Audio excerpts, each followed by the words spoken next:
Shri Sachidananda Sadhguru Sainath Maharaj key జై. శ్రీ సమర్థ రామదాస విజయం అధ్యాయం 14. శ్రీరామ జయ రామ జయ జయ రామ. శ్రీ నిత్యానందుల వారు ఉదయాన్నే అనుష్ఠానం పూర్తి గావించుకుని అక్కడకు చేరే సమయానికి కన్నా ముందుగానే విద్యాసాగరుడు తన జపధ్యానాలను ముగించుకొని వచ్చి గురుదేవులు చెప్పబోవు శ్రీ సమర్థుల వారి లీలలను వినుటకు సిద్ధంగా కూర్చొని ఉండెను. గత దినం ప్రవచించిన శ్రీ సమర్థుల దుష్టశిక్షణ శిష్టరక్షణ ఏ విధంగా ఉండునో మన మనసునందు ఊహించుకొనుచుండెను. శ్రీ నిత్యానందులు వచ్చుటతోడనే లేచి వారికి పాదాభివందనం గావించి కథాశ్రవణమునకు అనుకూలముగా కూర్చుండెను.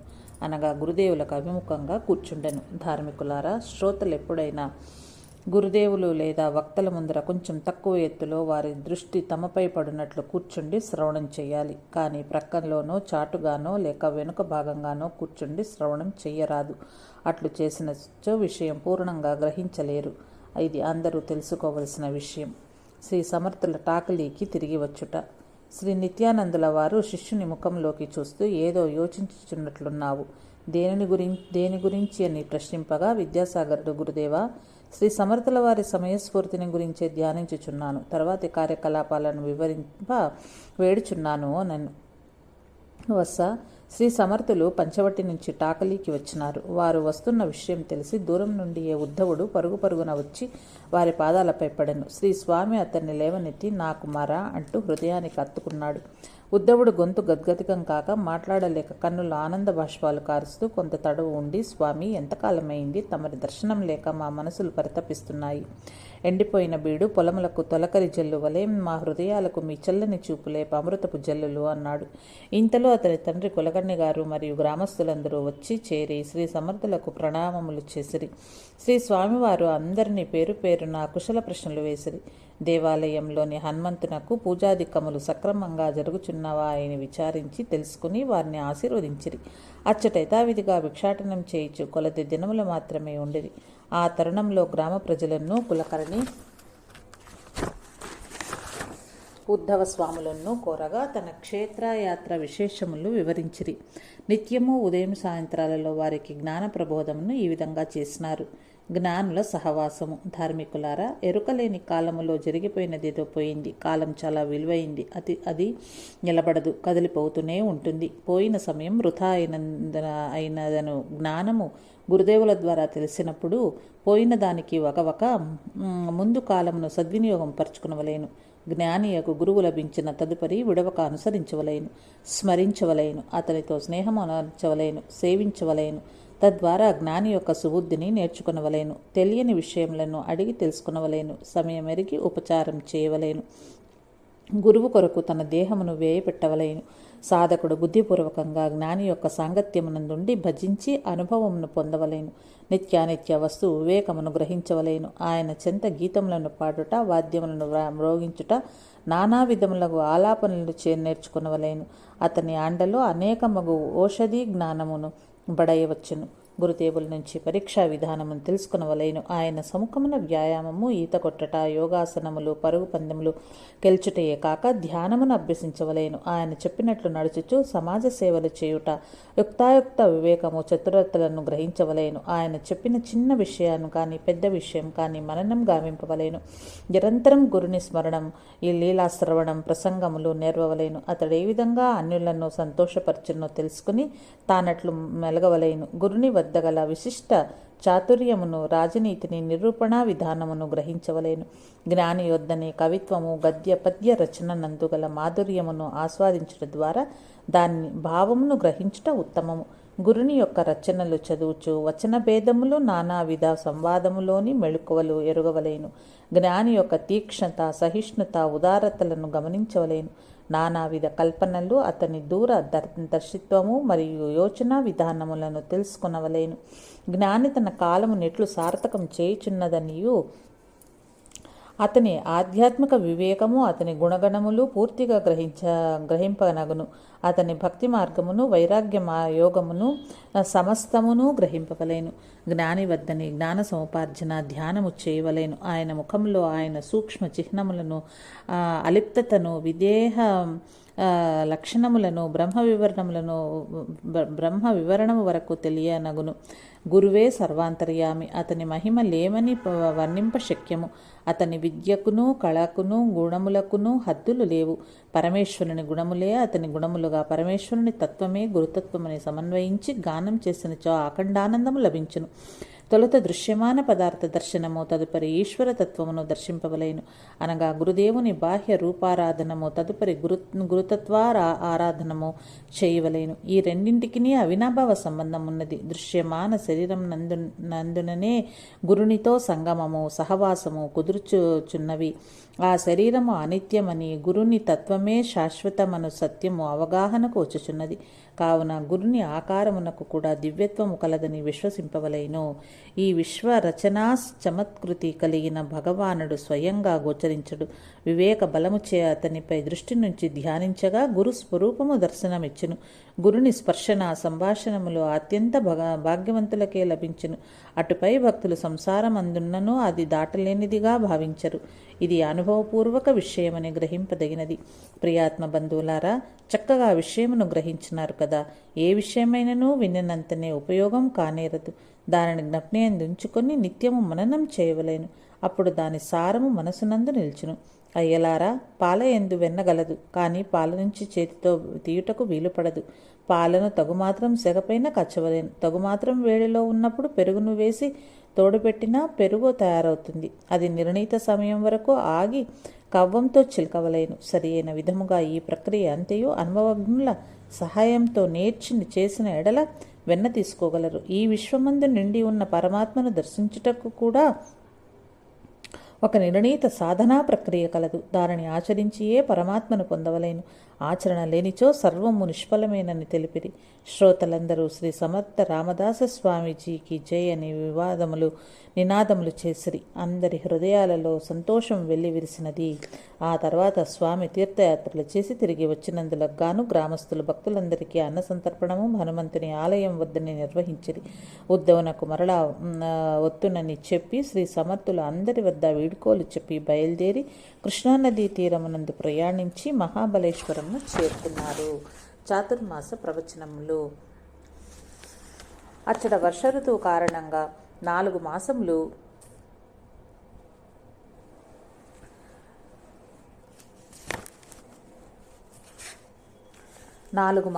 అనగా చాతుర్మాసములు మహాబలేశ్వరంలోనే ఉన్నారు.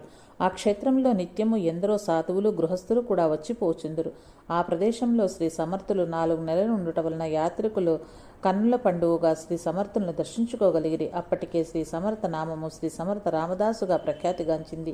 వారు పైఠాన్లో చేసిన లీలలను జ్ఞానదేవులు గేదెతో వేదం పలికించిన లీలతో పోల్చి మహారాష్ట్రమంతటా కథలుగా చెప్పుకుంటున్నారు. ధన్యము మహారాష్ట్ర దేశము, ధన్యము శ్రీ సమర్థులను కన్న తల్లి అని అందరూ భావించిరి. మహాబలేశ్వరంలో కూడా నిత్యమును శ్రీ సమర్థులు తమ అనుష్ఠాన సమయమును తర్వాత భక్తులకు జ్ఞానబోధ చేయుచుండిరి. అచ్చటినే ఒక ఆంజనేయ స్వామిని ప్రతిష్ఠించి రామదాస సాంప్రదాయమును అందరికీ బోధించిరి. అచ్చటి ప్రజలకు నవవిధ భక్తి మార్గములను ఈ విధముగా తెలిపినారు. అచ్చటికి చేరిన 2-3 రోజులలోనే అనంతభట్టు, దివాకర్ భట్టు మొదలుగా గల ప్రసిద్ధ విద్వాంసులు అనేకులు శిష్యులుగా చేరినారు. వారి పూర్వజన్మల సుకృత ఫలముగా శ్రీ సమర్థులు వారికి గురువుగా లభించారని వారు ఎంతో ఆనందపడేది. వారిలో దిటే, పిటలే, చితావా అను వారులకు కూడా దీక్షను ఇచ్చి అనుగ్రహించినారు.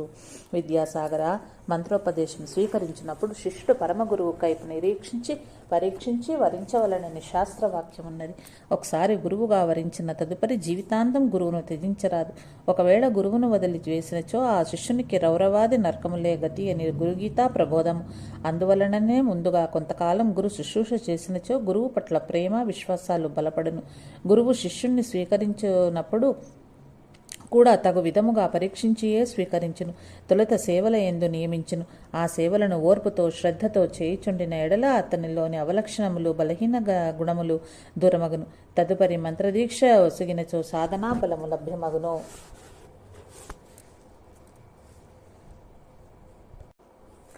కానీ పరమగురువుల విషయంలో శిష్యులే అదృష్టవంతులు. వారి పూర్వజన్మలో సాధనా విశేషం చేత పరమగురువులు, సద్గురువులు, సమర్థ గురువులు లభించెదరు. మంత్రోపదేశము ఏ సద్గురుని ద్వారా లభించినో వారి గురు పరంపరలోని వారందరి దివ్యశక్తి ప్రసారము శిష్యునికి లభించగలదు. ఆ పరమగురువుల అండదండలతో సాధనా పరిపక్వతను, సత్ఫలితమును పొందగలరు. శ్రీ సమర్థులు వరుసగా నిత్యము అనేక విషయములను బోధించినారు. అందు నవవిధ భక్తి మార్గములలో ప్రప్రథమంగా శ్రవణ భక్తిని గుర్చి ఈ విధంగా బోధించి, నాయనలారా, నవవిధ భక్తులను వివరంగా తెలిపేదను ఆలకించుడు. 1 శ్రవణం, 2 కీర్తనం, 3 విష్ణు స్మరణం, 4 పాదసేవనం, 5 అర్చనం, 6 వందనం, 7 దాస్యం, 8 సఖ్యం, 9 ఆత్మ నివేదనం. భాగవతం నందిట్లు చెప్పబడినది. భగవంతునికి నీవు దగ్గరగొట్టకు 9 విధములైన భక్తి బోధించబడినది. 1 భగవంతుని లీలా కథాశ్రవణం, భగవన్నామ కీర్తన, 3 నామస్మరణం, 4 పాదసేవనం అనగా భగవంతుడి పాదాల వద్ద శరణాగతి చేయుట అని భావము.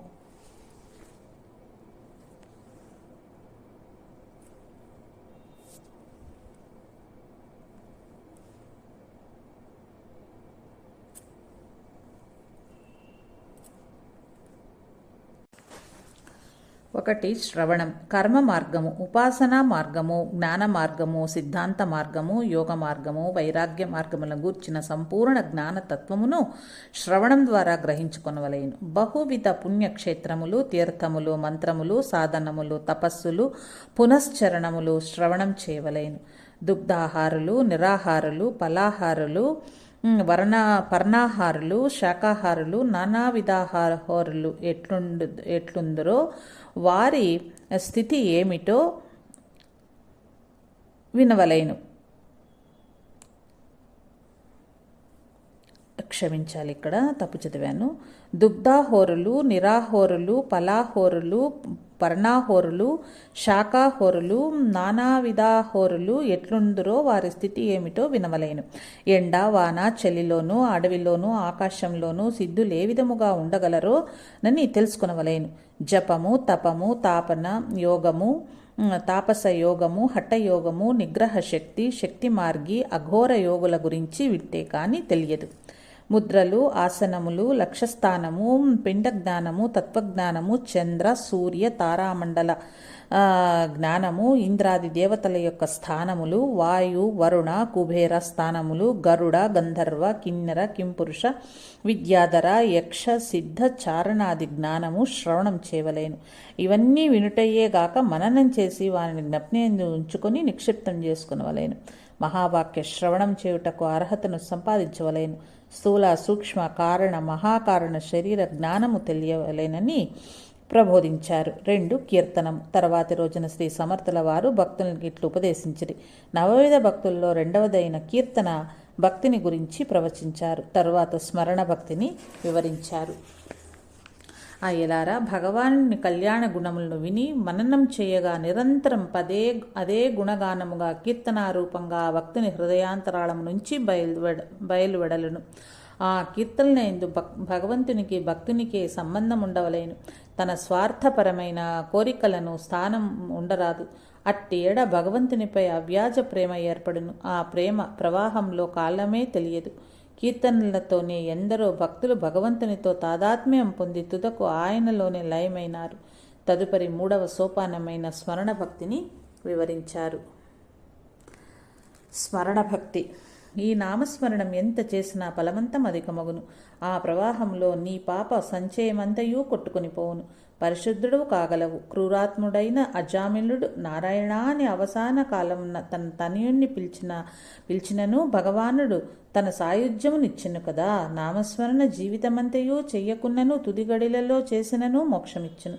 కానీ మానవునికి అభ్యాసం లేనిదే నామస్మరణం చివరి క్షణంలో కుదరదు.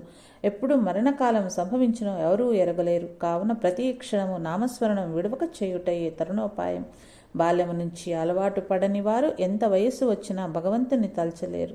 రామనామం పలికేందుకు చేతకాని వాల్మీకి దాన్ని తిరిగేసి మరా అని స్మరించి నామస్మరణం చేసిన వాడే అద్భుత శక్తిని పొందెను. వాల్మీకి అని పేరుగాంచి రామాయణ కావ్యమునే రచించగలిగాను. శ్రీమద్ రామాయణం కోట్లాది భక్తులకు తరుణోపాయం సూచించి ముక్తి మార్గం నడిపించుచున్నది. ప్రహ్లాదుడు కేవలం హరినామస్మరణం చేతనే భగవంతుని కృపను పొందెను, సాక్షాత్కారమును పొందెను. భూమిపై శ్రీహరి అవతరించుటకు కారణుడయ్యను. నిరంతర నామస్మరణం పాపరాశి నెల్లా రూపుమాపును. కావున భక్తులారా, అందరూ పెద్దగా గొంతెత్తి నామ సంకీర్తన చేయండిని ప్రబోధించి కొంచెం సమయం సంకీర్తనం చేయించినారు. ఆ మరుసటి దినము శ్రీ సమర్థులు ఇట్లు వివరించింది: నాయనలారా, 9 భక్తి సోపానములలో 4వది పాదసేవన భక్తి.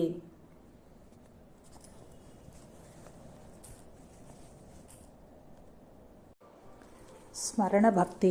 ఈ నామస్మరణ ఎంత చేసినా ఫలమంతం అధికమగును. ఆ ప్రవాహంలో నీ పాప సంచయం అంతయు కొట్టుకుని పోవును. పరిశుద్ధుడవు కాగలవు. క్రూరాత్ముడైన అజామిలుడు నారాయణ అని అవసాన కాలమున తన తనయుణ్ణి పిలిచినను భగవానుడు తన సాయుధ్యంనిచ్చిన కదా. నామస్మరణ జీవితమంతయు చెయ్యకున్నను తుది గడిలలో చేసినను మోక్షమిచ్చును. కానీ మానవునికి అభ్యాసము లేనిదే నామస్మరణం చివరి క్షణంలో కుదరదు. ఎప్పుడు మరణకాలం సంభవించునో ఎవరు ఎరుగగలరు. కావున ప్రతి క్షణము నామస్మరణము విడవక చేయుటయే తరుణోపాయము. బాల్యము నుంచి అలవాటు పడని వారు ఎంత వయసు వచ్చినా భగవంతుని తలచలేరు. రామనామము పలికేందుకు చేతకాని వాల్మీకి దానిని తిరగేసి మరా మరా అని స్మరించి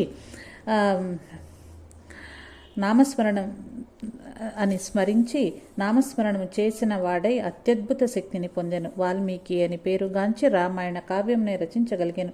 శ్రీమద్ రామాయణం కోట్లాది భక్తులకు తరుణోపాయం సూచించి ముక్తి మార్గమున నడిపించుచున్నది.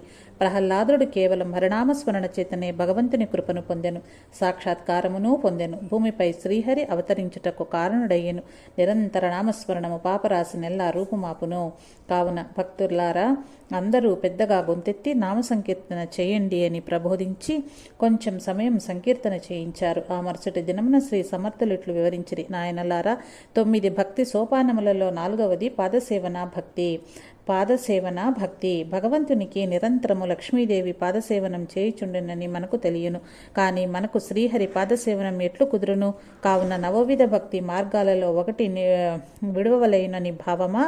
అట్లు కాదు. ఈ భూమిపైన నడియాడు దైవమే సద్గురువు. సద్గురుని పాదసేవనం చేయక భగవద్ దర్శనం దుర్లభము.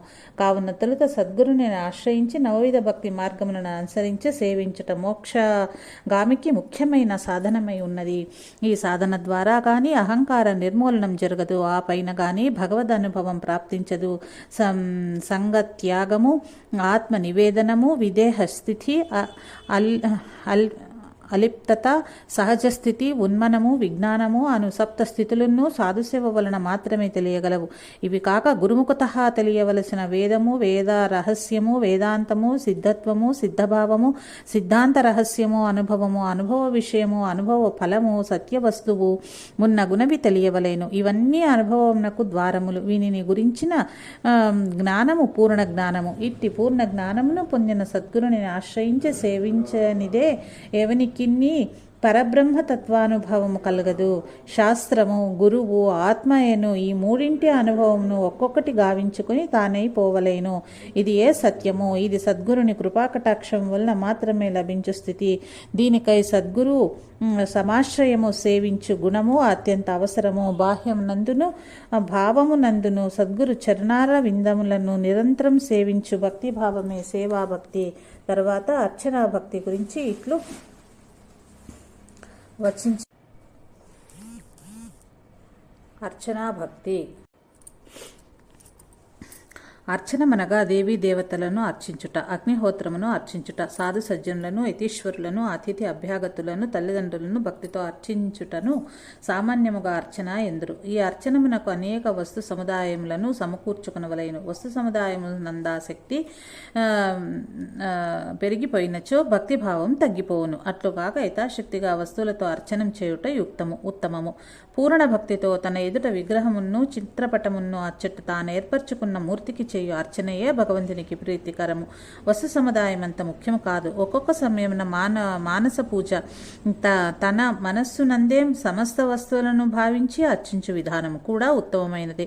సమస్తమునందు భగవంతుని భగవంతుని శక్తిని భావించుటకు ఇది దోహదకారి అగును. పత్రం, పుష్పం, ఫలం, తోయం ఏదైనానూ భక్తితో సమర్పించబడిన దానిని నేను గ్రహించదనని భగవానుడు భగవద్గీత యందు నొక్కి వక్కానించి ఉన్నాడు. చివరికి సభా ముగింపుతో అందరూ జయ జయనాదములు చేసిరి. తర్వాతి రోజున శ్రీ సమర్థులు 6వ సోపానమైన వందన భక్తిని వివరించరని తెలుపుచూ శ్రీ నిత్యానందుల వారిట్లు ప్రబోధించినారు. ప్రియాత్మ స్వరూపులారా, వందనమనరించుట అన్నది మొక్కుబడిగా చేయుచుందరు. 6వ సోపానమైన ఈ వందనా భక్తి అత్యంత కీలకమైనది. శ్రీ సమర్థులు ఎట్లు వివరించినారో వినండి. 6వది వందన భక్తి. వందన భక్తి అనగా సాధువులకు సజ్జనులకు వందనమనర్చుటతో సరిపోదు. ఆ స్థితి యందు వారిలోనున్న భగవానునికే వందనం చేయుచున్నట్లు భక్తిభావము పొంది నమస్కరించవలేను. కొందరు సూర్యునికి నమస్కరించెదరు, కొందరు దేవీ దేవతా విగ్రహములందు ఇష్టదైవములను ఊహించి నమస్కరించెదరు. ముఖ్యంగా సద్గురునికి సాష్టాంగ వందనములు ఆచరించవలేను. నిద్ర లేచు సమయమున భూదేవికి, గోవుకు వందనం ఆచరించవలేను. తదుపరి తల్లిదండ్రులకు, గురువులకు ముఖ్యంగా నమస్కరించవలేను. భక్తునికి, జ్ఞానికి, విరాగికి, మహానుభావునికి, సర్వజ్ఞునికి, పండితునికి, పౌరాణికునికి, విద్వాంసునికి, యాజ్ఞికునికి, వైదికునికి, పవిత్రాత్మకునికి ఎదురైన వెంటనే నమస్కరించుట యుక్తము. వీరికి చేయు నమస్కారము పరమాత్మునికే చెందును. శ్లోకం. ఆకాశాత్పతితం తోయం యథాగచ్చతి సాగరం సర్వదేవా నమస్కారం కేశవం ప్రతిగచ్చతి అని చెప్పబడినందున భక్తిభావంతో నమస్కరించిన వారికి కొండల వంటి పాపములు పిండి అయిపోవును. కావున భక్తిభావంతో కూడిన నమస్కారమునకు ఇట్టి అపార శక్తి కలదు. దీని వలన జనన మరణములు తప్పిపోవును. అహంకార రాహిత్యము సిద్ధించును. పరమాత్ముడు ప్రసన్నుడై కనికరించును. ఏదైనా గొప్ప అపరాధం చేసిన వాడు వచ్చి సాష్టాంగ నమస్కారం అనరించిన ఎడల అది ఎంతటి అపరాధమైనను క్షమించవలేను. అట్లు క్షమించకపోయిన ఎడల అతని పాప సంచయమంతయు స్వీకరించవలసి ఉండును. పరమాత్మ పట్ల అపచారమగును. అట్లు క్షమించని వానిని భగవంతుడు క్షమించడు. నమస్కారమునకు ఎంత గొప్ప శక్తి కలదు. ఎటువంటి రుణములైనా 2 చేతులెత్తి నమస్కరించినచో రుణము రద్దు చేయవలసి ఉండును. 2 చేతులెత్తి నమస్కరించిన గోపికలు ద్రౌపది శ్రీకృష్ణుని చేత అనుగ్రహించబడినారు. ఆ మరుసటి రోజున శ్రీ సమర్థుల వారు సప్తమ సోపానమైన దాస్య భక్తిని గూర్చి ఇట్లు ప్రవచించినారు. అయ్యలారా, దాసులు అన్న పదానికి ఎంతో ఔన్నత్యమున్నది. ఏ మానవుడినైనా పట్టి కొట్టి దాస్యం చేయించుకొనుట మహాపాపము, దోషము. దాస్యము, దాసీలు, దాసులు అనగానే చాలామంది దాస్యము హీనముగా చూచెదరు. దాస్యము 2 విధములు: భగవద్ధ్యాసము, వ్యక్తి ధ్యాసము. ఇందు భగవద్ధ్యాసము ముక్తి మార్గము. భక్తితో ఇష్టంతో చేయున్నది. వ్యక్తి దాస్యము బలవంతముగానో, విధి లేకనో, గతి లేకనో చేయున్నది. అది గర్హించదగినది. ఉత్తమ భక్తి మార్గములో సప్తమ సోపానమైన దాస్య భక్తిని గూర్చి చెప్పెదము. 7 దాస్యభక్తి. ఇది సాధకుని ఉత్తమ స్థాయికి తీసుకుని పోవు అత్యంత ముఖ్య సోపానము. నిరంతరము తాను భగవంతునికి ప్రీతిపాత్రమైన దాసుడను అన్న భావము అందే ఉండవలేను. తాను నమ్మిన గురువు గాని, దైవము గాని తన సేవల వలన సంతృప్తి పొందవలెనను భావము సంపూర్ణంగా ఉండవలేను. అత్యంత నమ్రతతో తాను తన ఇష్టదైవమునకు చేయు ఉపచారములు ఏ విధమైన అహంకారములు లేక చేయుచుండవలేను. సాధకుడు దాస్యభక్తిని పూనికతో ఎంచుకున్నచో దేవస్థానమునే నెలవుగా చేసుకుని సేవలు ఏమార్పాటు లేకుండా చేయవలేను. దేవాలయంలో ఉన్న దేవునికి ఎంత ప్రేమతో సేవలు చేయునో అంతే ప్రేమతో భగవద్భక్తులకు సేవలు అందించవలేను. సర్వత్రా భగవంతుని చూడగల స్థాయికి ఎదిగే అవకాశం ఈ దాస్యభక్తి ద్వారా ప్రాప్తించును. దేవస్థానములందు మిగుల వైభవమును సంతరింపచేయునట్లు కార్యకలాపములు దక్షతతో నిర్వహించవలేను. దాస్యభక్తి మగ్నుడైన సాధకునికి ఇతర చింతలేమియో ఉండవు. దేవాలయ నిర్మాణములు, తెగిపోయిన సరోవరముల పునర్నిర్మాణములు, బావులు పూడిక తీయించుట, ధర్మశాలల నిర్వహణము చేయవలెనని భావములే ఉండును. దానికై అహర్నిశలు తపించును. పరమాత్మని లీలలను తెలుపు చిత్రములను గోడలపై వ్రాయించుట, జీర్ణ గ్రంథములను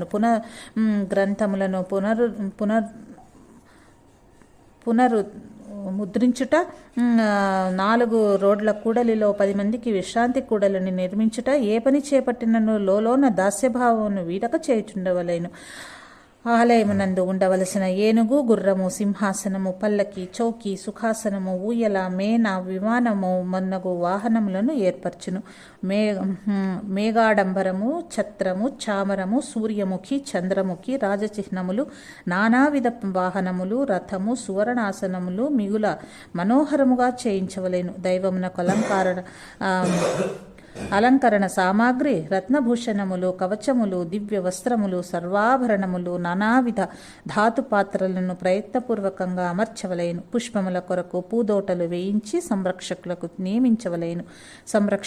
నియమించవలేను. పశుశాలలు, పక్షిశాలలు, చిత్రశాలలు, నాట్యశాలలు, దేవాలయ ప్రాంగణమునకు శోభనను కూర్చున్నవన్నీ ఏర్పరచవలైను. బహువిధ వాయిద్యములు, వానిని ఉపయోగించు గుణవంతులకు కళాకారులను భగవద్జనము నాకై ప్రత్యేకముగా సిద్ధముగా చేయవలెను. పాకశాలలు, భోజనశాలలు, ధర్మశాలలు, బాటసారుల విశ్రాంతికై శయ్యాగ్రహములు, సామానులు భద్రపరచు వసతి గృహములు, భక్తులకు ఆహ్లాదం కలిగించినట్టు నానావిధ పరిమళ ద్రవ్యములు నిల్వచేయు కొట్లు, భిన్న భిన్న ఖాద్య ఫలస్థానములు, రసములు మున్నగు ప్రత్యేక వసతులను శ్రద్ధగా నిర్మించవలేను. భగవంతుని వైభవము అనిర్వచనీయమైనది. భగవంతుని ప్రసన్నము గావించుకొనుటకు సాధనమే భక్తి. కావున భక్తి శ్రద్ధాయుతమైతే కాని పరిపూర్ణం కానిరదు. భగవంతుని సేవకు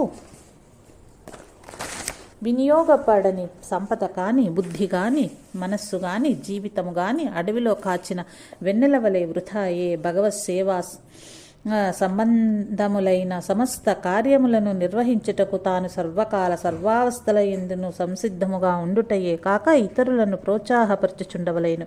భగవత్ సేవ యందు అహర్నిశములు తత్పరుడై ఉండవలైను. జయంతులు, ఉత్సవములు జరిపించినప్పుడు దేవతలు పైనుంచి సంతోషంతో ముగ్ధులై ఇహలోక వాసులకు వరప్రధానము చేయు విధమును స్థిరముగా మనస్సున నమ్మి అత్యంత వైభవోపేతంగా చేయించవలైను. భగవంతునికి ఏ సమయమునకు ఏ సేవ విధించి ఉన్నదో ఆ విధానము ప్రకారం సేవలు జరిపించవలైను. ఏదైనా కొరత ఏర్పడిన ఎడల వెంటనే వారిని పూరించుటలో శ్రద్ధ వహించవలేను. ప్రేమపూర్వకముగా చందన చర్చలు, మనోహర వస్త్రములు, భూషణాద్యాలంకారములు, నానావిధ పరిమళ పుష్పములు, ధూపములు, దీపములు, నానావిధ నైవేద్యములు ఆయా కాలములలో సమర్పించుటకు ఏర్పాటు చేయవలెను. శృతిని రాగములతో మేళవించి భక్తియుక్తమగు కీర్తనలను పాడుచు భగవంతుని లీలలను కొనియాడవలేను. దేవాలయ పరిశుభ్రతను కాపాడుటకు చిత్రమైన సేవకులను నియమించవలేను. సమస్త విషయముల యందును ప్రత్యేక శ్రద్ధ వహించుచు ఏమరపాటు లేకుండా దక్షతతో తన దాస్యమును నిరంతరం 10 మంది జ్ఞప్తియందు ఉంచుకున్నవాడే దాస్య భక్తుడు. ఆ మరునాడు శ్రీ సమర్థులు 8వ సోపానమైన సఖ్య భక్తి గురించి వివరించిరి. ఆరులారా వినండి.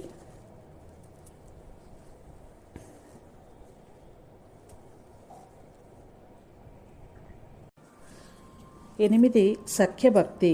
పరమాత్ముణ్ణి కన్నా పరమ ఆప్తుడు లేడను నమ్మకం.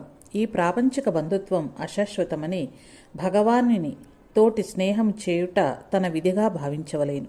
ప్రేమపూర్వక స్నేహితుడతడేనని మనసులో భావించి సంతోషించుట సఖ్యభక్తి. పరమాత్మయే తన శ్రేయోభిలాషి కావున ఆయనను సంతోషపెట్టుటయే తన విధి మరియు కర్తవ్యం. ఆయనతోటి స్నేహమే తన జీవిత లక్ష్యం. ఆ విధంగా తాను ప్రవర్తించుచున్నప్పుడు భగవంతుని ప్రేమ తనకున్నూ అదే విధంగా లభించును. ఆ ప్రేమ పరమప్రేమ, నిస్వార్థ ప్రేమ. దానిని గుర్తించి భక్తుడి హృదయం ఉప్పొంగి పరవశంతో నాట్యం చేస్తుంది. అప్పుడే ఆ భగవానుని గుణగానం చేస్తూ దానిలో భక్తుడు లీనమవుతాడు. ఆ విధంగా పరమాత్మునితో స్నేహం ప్రారంభిస్తే బాహ్య విషయ సంగమం దానంతటదే దూరమగును. స్వభావంతో జీవుడు తన ప్రాణము, శరీరము కూడా భగవంతునికి అర్పించగలడు. ఎంతెంత సంపూర్ణంగా సాధకుడు సమర్పణ భావమునకు దగ్గరగునో భగవంతుని బాధ్యత అంతంతగా పెరుగుచుండును. మిత్రత్వము కారణముననే కృష్ణ పరమాత్మ పాండవులను లక్క ఇంటి నుంచి కాపాడెను. కుచేలునికి కోరకుండానే సకల సంపదలను కలగచేసెను. సర్వకాల సర్వావస్థల యందు సందర్భోచిత సహాయం అందించెను. సఖ్యభక్తి అన్నది భక్తిభావ పరాకాష్ఠ. భక్తుడు భగవంతుని కృపకై నిరీక్షణలో మైత్రీభావము ఏ విధమైన భంగము వాటిల్లరాదు. చంద్రుని కొరకు చకోరము వలెను, మేఘము వర్షించు వరకు చాతక పక్షి వలెను నిరీక్షించవలెను. ఇచ్చట భగవంతుని తోడ స్నేహమనగా ఒక మిత్రునిగానే కాదు, తన తల్లి, తండ్రి, గురువు, విద్య, సంపద, జ్ఞానము, విత్తము సర్వస్వము భగవంతుడే అగునను అనన్య భావమే స్నేహభక్తి. ఈ ప్రపంచ బాంధవ్యము ఏనాడో జీవుడు ఇహపరమందేర్పరచుకొని ఉన్నాడు.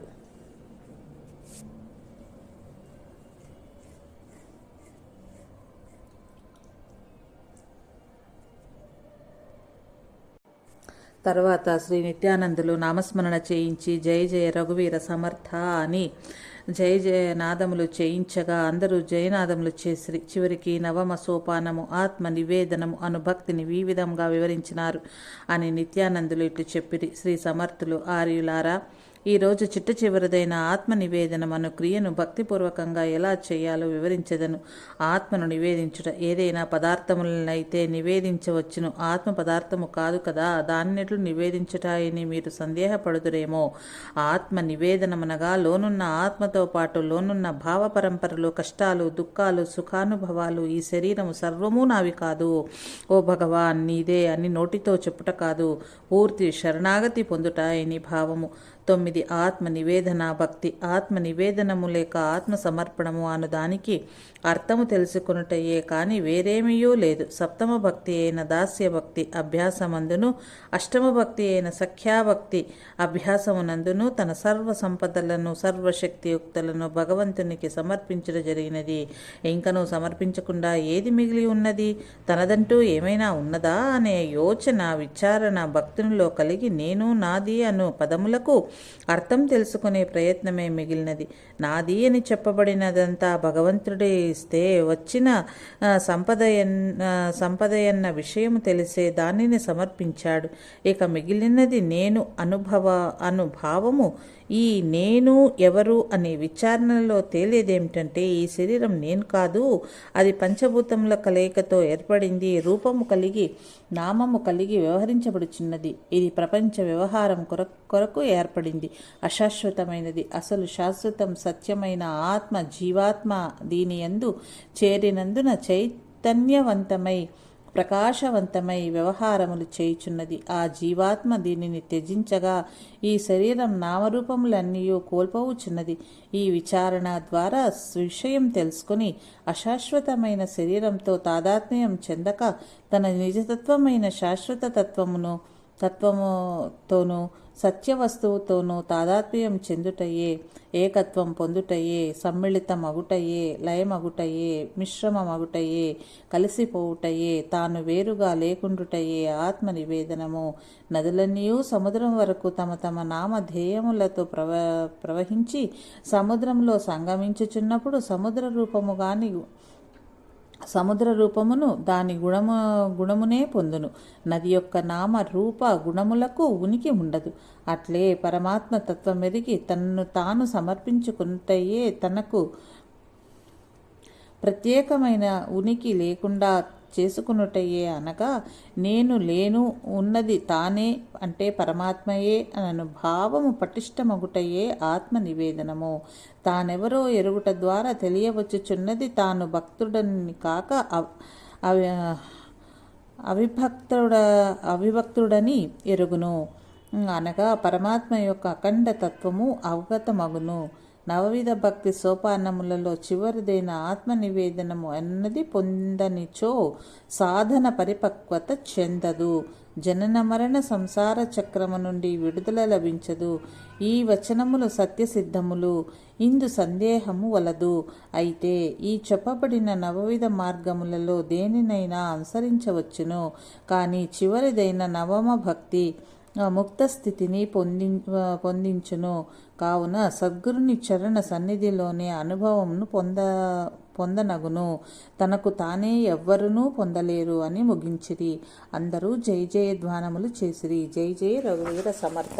శ్రీరామ జయ రామ జయ జయ రామ. ఇది విద్యాసాగర శ్రీ నిత్యానందయోగి సంవాద రూపమున శ్రీ దత్తాత్రేయ సంప్రదాయ శిష్య పరంపరలోని శ్రీ శ్రీ శ్రీ స్వామి విఠలానంద సరస్వతి మహారాజ్ విరచిత శ్రీ సమర్థ రామదాస విజయములోని 14వ అధ్యాయం సంపూర్ణం. ఓం శాంతి శాంతి శాంతి.